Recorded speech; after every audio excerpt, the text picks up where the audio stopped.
elle m'a beaucoup inspiré. Il y a eu un autre film avant Les enfants vont bien que j'ai écrit pour elle qui ne se fera jamais. Mais c'est vrai que tu jouais quelqu'un qui était un câble à une fête de famille. Ah ouais, ça partait dans un truc assez... Ouais. J'ai dit bah ouais, grave. Et puis finalement, non. J'ai constaté des sinistres dans une assurance.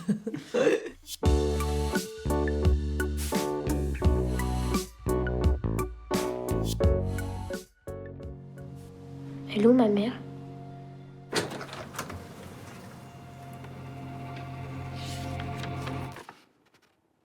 Elle est partie où? J'ai l'impression que votre sœur, elle était à bout et qu'elle est partie. Suzanne, qu'est-ce que ça veut dire? Pourquoi c'est à moi qu'elle confie les enfants? Qu'est-ce que je suis censée faire là? C'est un film sur l'enfant, c'est sur quelqu'un qui s'en va et c'est sur comment Jeanne et ses enfants vont réfléchir à la disparition de quelqu'un. Et ce personnage, il a une fonction à créer une tension par rapport au sujet. C'est-à-dire que ces enfants vont arriver dans un endroit qui est vraiment pas chaleureux. Et ce qui augmente un peu la difficulté, qui crée toute la rugosité d'un... Voilà. Qu'est-ce qui se passe si moi je veux pas m'occuper des enfants? Je me suis dit que peut-être tu voulais pas nous voir.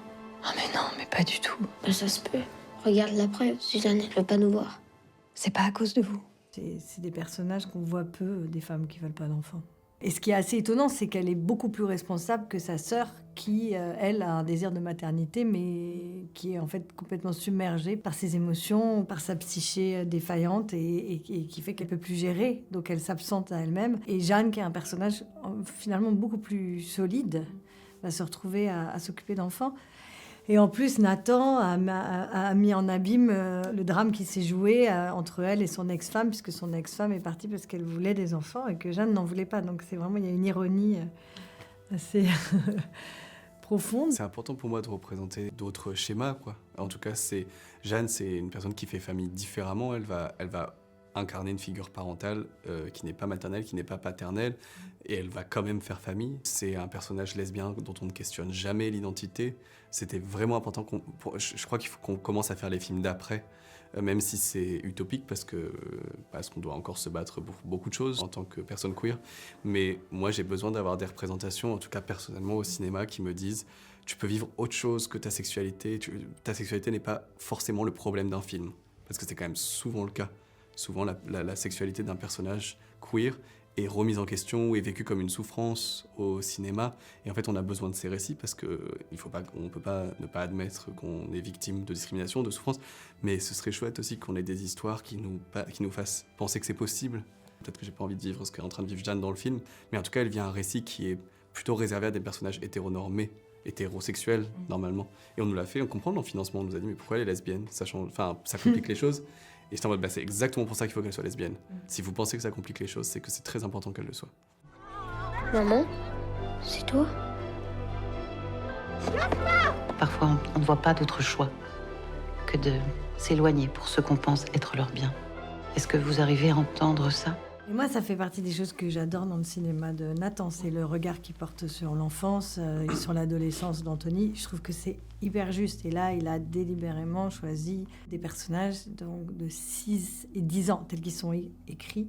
On n'essayait pas du tout de flouter la frontière entre fiction et réalité. Moi, ça m'intéressait pas trop qu'ils soient complètement concernés par ce qui se passe. Je voulais qu'ils soient concernés professionnellement, parce qu'ils sont sur un plateau, ils ont des responsabilités, mais ça reste des enfants, donc en fait, il faut qu'ils s'amusent, faut que ce soit un jeu d'être là, parce que si on prend ça trop sérieusement pour eux, je crois que ça peut vite être déstabilisant, et en fait, en faisant croire que c'est un jeu, eux, ils ont envie de s'impliquer et on obtient quelque chose. Et je crois que voilà, il faut toujours interroger leur consentement, leur envie de faire une scène.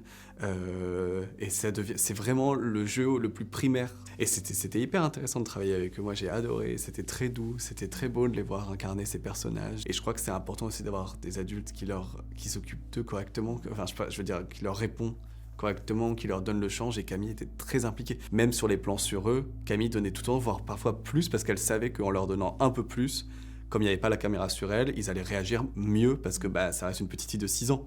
Donc parfois, je me souviens de la scène de la baignoire, où elles s'énervent toutes les deux. Quand on était sur Nina, sur la petite fille qui incarne Margot, Camille, elle donnait beaucoup plus. Elle lui a dit, vas-y, je peux vraiment crier pour que tu puisses crier toi en retour, et comme ça encourageait Nina à crier plus fort. J'aime pas cet endroit, je veux rentrer chez moi!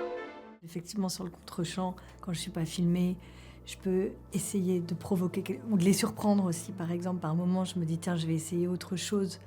Comme ça va aller peut-être changer si je me dis ils sont un peu dans une musique ou quelque chose comme ça. Ou après, je préviens si jamais ça peut. Enfin voilà, quand on était dans la buanderie, par exemple, avec Gaspard et qui me questionne et qui se demande s'il est responsable du départ de sa mère et tout ça. Pour moi, j'étais vraiment en face sur un pied d'égalité complet, quoi. Tu pleurais, je m'en souviens. Ah ouais. On a commencé sur lui et je reviens dans la chambre. Camille était en larmes. Je me dis attends, mais on n'est pas sur toi encore, Camille. Elle me dit mais je pleure pas pour ça, je pleure parce que ça m'émeut. Ouais, il m'a tellement touchée, ouais.